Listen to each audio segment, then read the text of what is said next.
Hi students, I'm Shamal Kapadia and I'll be taking a few chapters of algebra with you all. I'm gonna deal with arithmetic progression, then we're gonna talk about statistics, we're gonna talk about probability. Okay, so few chapters are in my custody. So let's start with arithmetic progression as of now. ये जो chapter है ना, progression, arithmetic बाद में देखते हैं. Let's first understand this word progression. ये जो दूसरा शब्द है ना प्रोग्रेशन, उसका मतलब क्या? प्रोग्रेशन का मतलब है ना, एक सीक्वेंस होता है, एक पैटर्न होता है, एक अरेंजमेंट होता है. एक सीक्वेंस मतलब पैटर्न मतलब क्या? नंबर्स का एक पर्टिकुलर पैटर्न होगा जो तुम लोग को पता चल जाएगा कि अरे हाँ, इसमें कुछ स्पेशलिटी है. Are you getting it? That is the word progression. So if I ask you what is progression, you'll say, sir, progression is a pattern, a definite, a unique pattern, a sequence of numbers, a sequence of digits. Okay, some speciality it will have. Arithmetic का मतलब the difference is a constant. मतलब हम लोग देखते हैं कि example में देखते हैं कि वो पैटर्न का स्पेशलिटी क्या है. देखो ना, एक एग्जाम्पल लेता हूं. If I give you a pattern like this 5, 8, 11, 14 ऐसे चलते जाएगा. तो ये जो मैंने लिखा है ना, इसको मैं क्या बोलता हूं? मैं इसको सीक्वेंस बोलता हूं. Okay, sequence, pattern. Sequence is थोड़ा हेवी लैंग्वेज. अपने सिंपल लेमैन्स टर्म में उसको पैटर्न बोलते हैं, अरेंजमेंट बोलते हैं. इसको अगर ध्यान से देखोगे और मैं अगर तुम लोग को पूछूंगा कि students which is the term ahead of this, one term ahead of this, you will observe the pattern. तुम लोग को एक स्पेशलिटी दिखेगा. तुम लोग बोलोगे सर, ओ सर, 5 और 8 3 का गैप है, मतलब 3 का डिफरेंस है. 8 और 11 में 3 का डिफरेंस है. 11 और 14 में 3 का डिफरेंस है. तो आई थिंक 14 और जो नेक्स्ट नंबर है उसमें भी 3 का डिफरेंस होगा. Yes, so my next number is going to be 17. The next number is going to be 20. That means isn't this a very unique pattern, a specified pattern? बराबर है कि नहीं, कि सब में 3 का डिफरेंस है. Okay, let me take another example. -5 या -10, -15 चलते जाएगा. We call them as infinite sequences. Infinite मतलब it's a never ending, it goes on. तो if you observe this -5, -10, -15, next अगर मैं पूछूंगा कि क्या होगा बच्चा लोग, तुम लोग बोलोगे सर नेक्स्ट होगा -20, -25. तो कहना इसे तुम लोग को पता चल रहा है एग्जैक्टली कि आगे क्या आने वाला है. Are you getting this? तो कहना इसे it's a very special pattern. This is called arithmetic progression.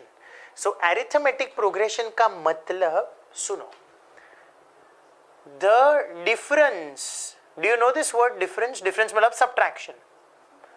The difference between two consecutive terms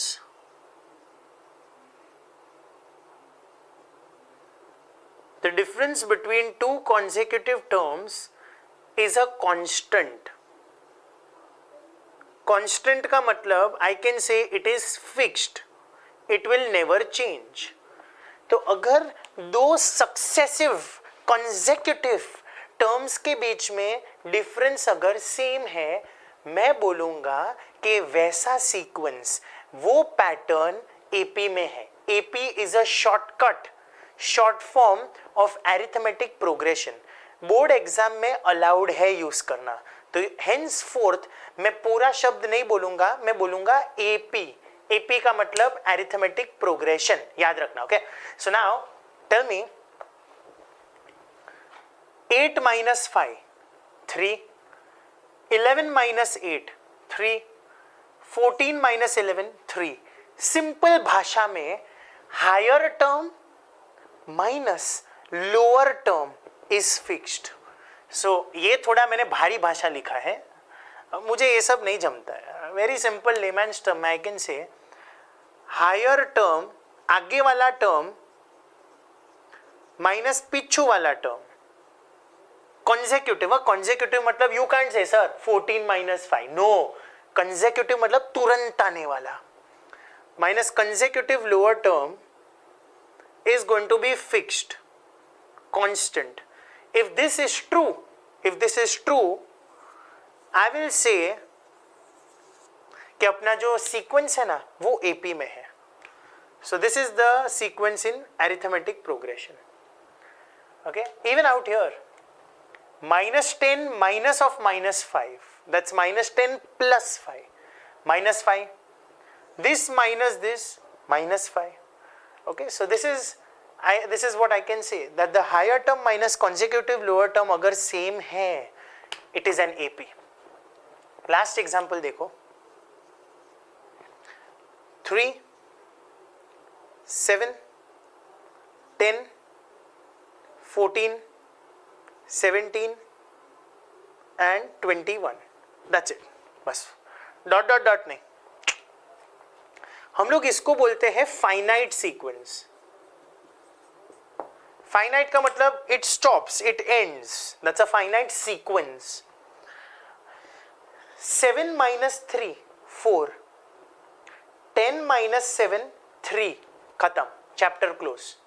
Can I say higher term minus the consecutive lower term is not a constant? It's not a constant. So I can say 7 minus 3 is 4. 10 minus 7 is 3. Therefore, difference is not same.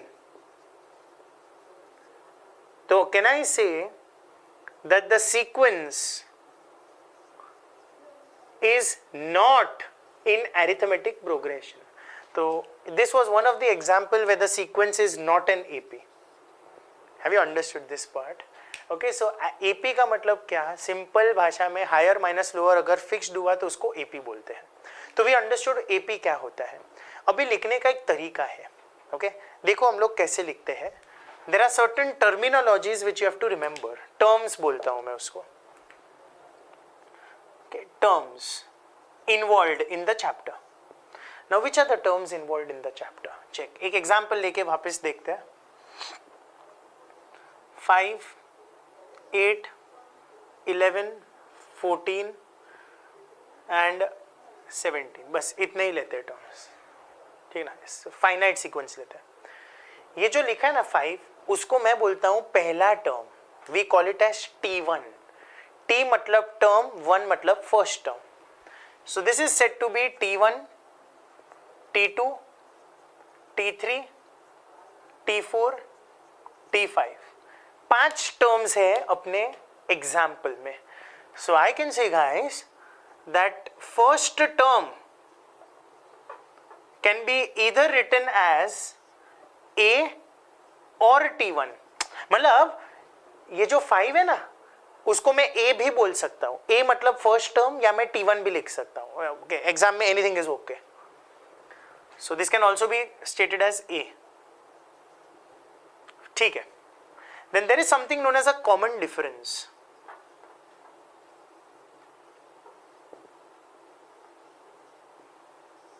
Common difference is represented by D. ना तुम लोग बोलोगे sir what is common difference? Higher minus lower is a constant. तो इसमें common difference कितना है? 3 का है, क्योंकि सब्ट्रैक्शन करोगे तो सबका आंसर क्या आएगा? सेम आएगा ना. 3, that is said to be a common, same, fixed difference. So out here I can say D is equal to T2 minus T1, और आई कैन से T3 माइनस T2, सबका सेम है, विच इज इक्वल टू, और के बदले equal to डालो, T4 minus T3 and it goes on, T5 minus T4. सबका answer same होता है. ठीक है. अच्छा, अभी इसमें से है ना हम लोग और भी कुछ बना सकते हैं. देखो मैं क्या करता हूं.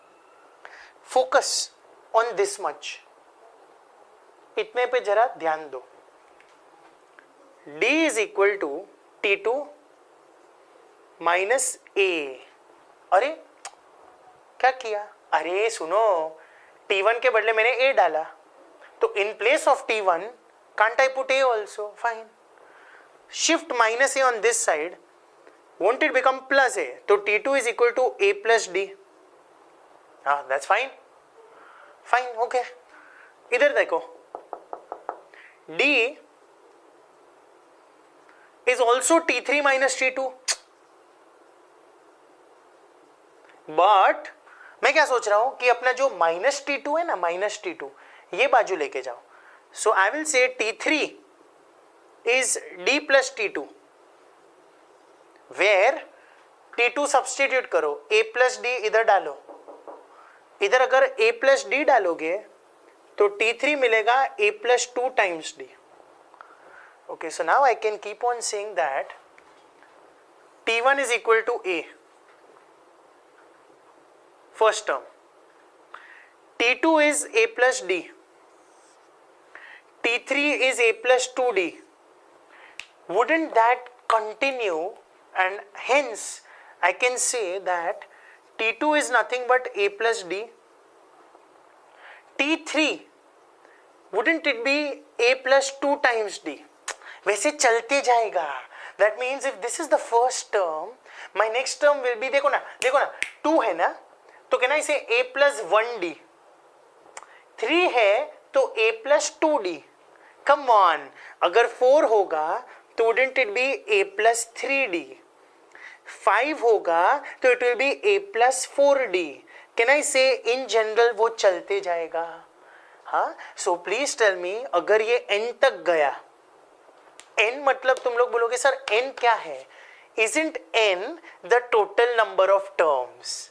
इधर कितना है? 1 2 3 4 5. तो out here can I say that the number of terms n is equal to 5. N stands for number of terms. In my example it is 5.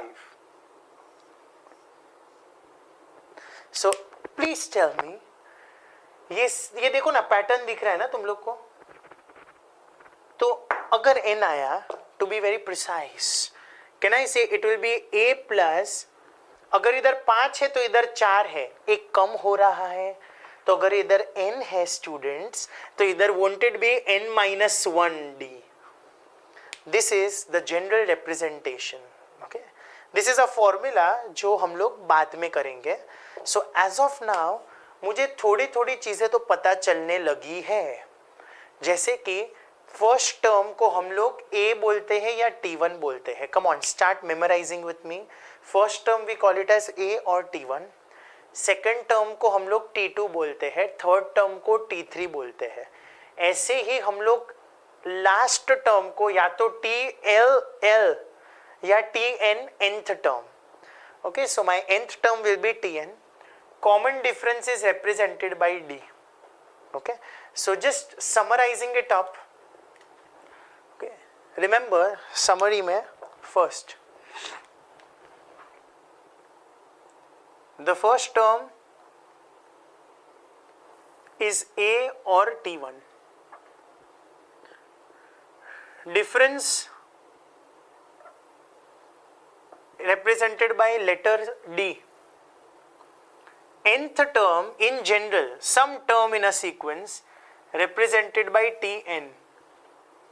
Total number of terms represented by n. फिर आगे जाके मैं अभी बता देता हूं, पर आगे जाके ये डेप्थ में एक्सप्लेन करूंगा. If I say sum of terms represented by S, S stands for addition of all terms to the base n, Sn. ठीक है ना. एंड अगर लास्ट टर्म लिखना है, last term, you can use TL or sometimes also you can use TN. Nth term might be the last term also. So these are the ways, the letter symbol representations. Okay, so at least we are in a position to solve the first exercise. Second exercise में chapter का division कैसा है बता देता हूँ. First exercise में basic खाली हम लोग को ढूंढना है कि अपना सीक्वेंस एपी में है या नहीं है, मतलब उसका डिफरेंस कांस्टेंट है या नहीं है. बस पहली एक्सरसाइज में इतना ही करना है. सेकंड एक्सरसाइज में हम लोग को nth टर्म ढूंढना है, मतलब I'll be using a formula which I proved it, but will do it again. Third exercise में we have to find the sum of terms. Fourth exercise में we are going to solve word problems based on arithmetic progression. Day to day life में use क्या है, उसके applications. And after that we have a problem set. So it's a small chapter, 4 divisions of the chapter. Whether it's AP, nth term Tn वाले formula, sum Sn वाले formula, application, problem set. So chapter is divided very beautifully into 4 sections. So let's attack section number 1. So let's go on with practice set 1. I have given you 3-4 examples. So those are sufficient for you to understand the first exercise very easily. Okay. Alright guys, let's start.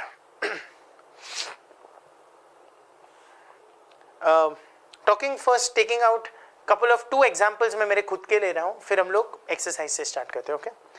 So just some solved examples.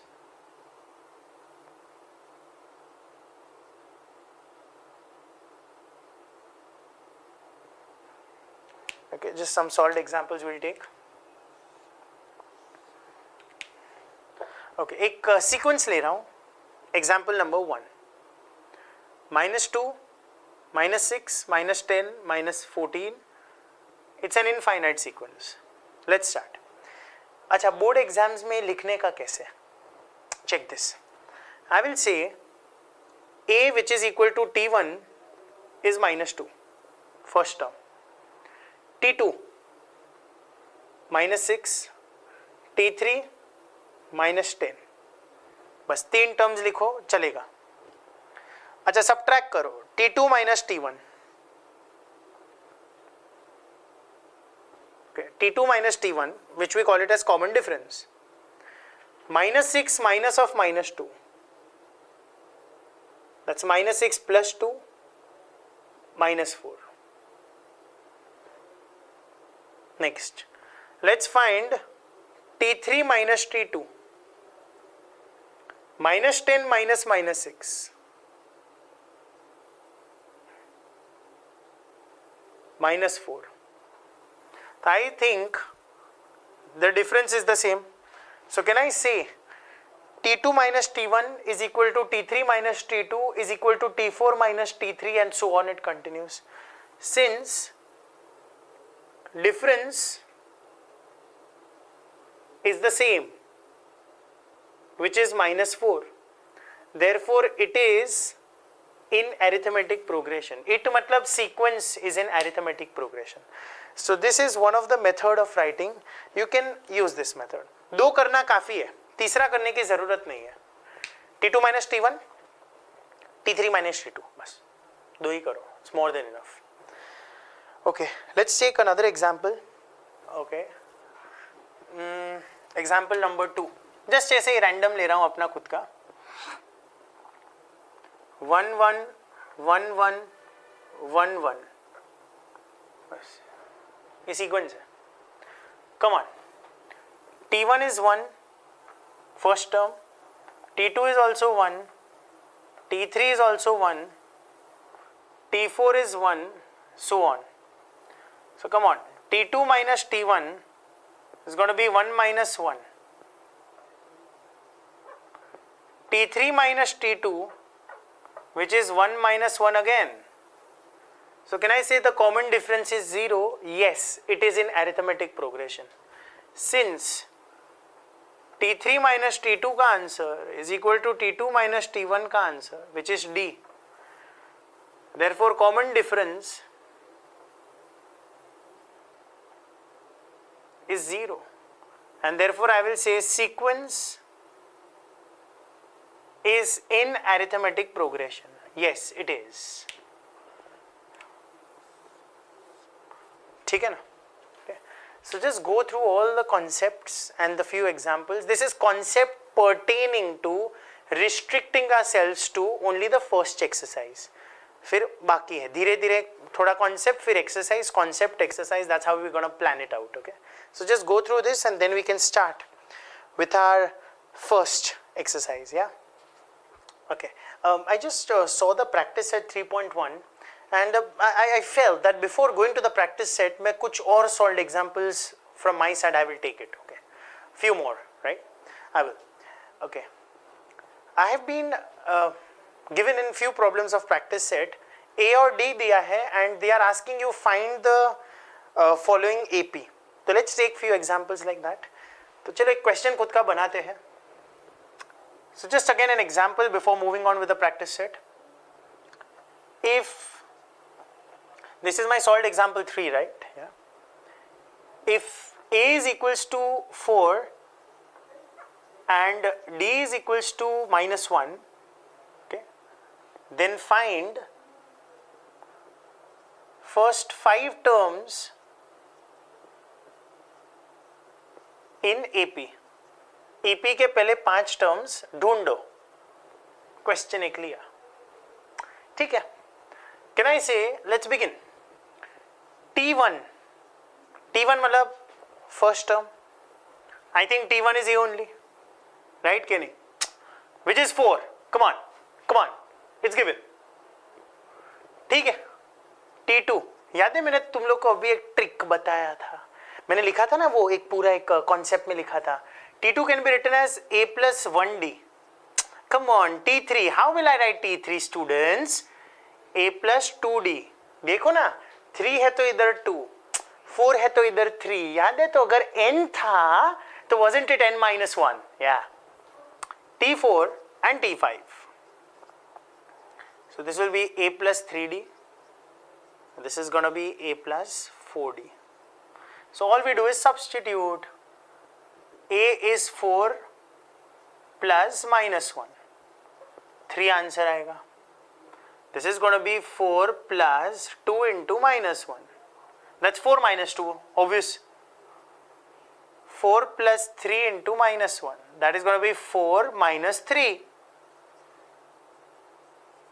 4 plus 4 into -1. 4 minus 4. So I can say therefore the first 5 terms in AP are, don't start with 0, I'll hit you. You have to go in the linear order. T1 कौन है? T1 वाला first term. 4, 3, 2, 1, 0. It's like a countdown. Okay? So these are the first 5 terms in arithmetic progression. समझा तुम लोग को? This is the way you proceed.